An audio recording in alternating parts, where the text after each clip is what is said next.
morning, Saudi Arabia. Good afternoon, Philippines. Shoutout po sa lahat po ng aking pong subscriber at to all my viewers. For today's video, mga ka-viewers, tayo po ay magluluto po ngayon ng ating pong uulamin. At ang ating pong uulamin po ngayon ay yung pong kangkong na may iklog.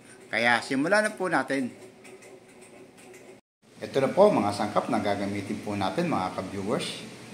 Gumamit po ako ng bawang, ng sibuyas, pamintang durog, 3 itlog. Ito po mga ka-viewers ay atin pa pong babatihin at atin pong i-scramble.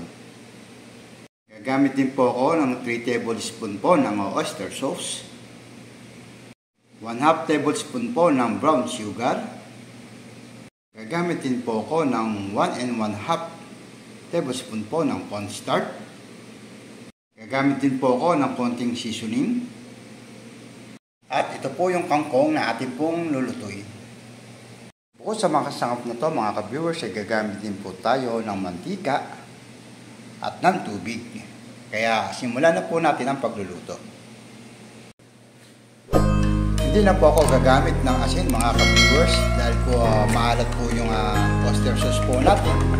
Saka po yung seasoning. Depende po sa inyo kung gusto nyo pong lagyan.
Ito na po ang finished product po natin, mga ka-viewers. At kung bago pa lang po na napadaan po sa aking pong YouTube channel, ay huwag niyo pong kalimutan na mag-subscribe and click na din po ang notification bell para po updated po kayong lahat sa mga video na aking pong i-upload. Maraming salamat po. Bye bye po. Kain po tayo.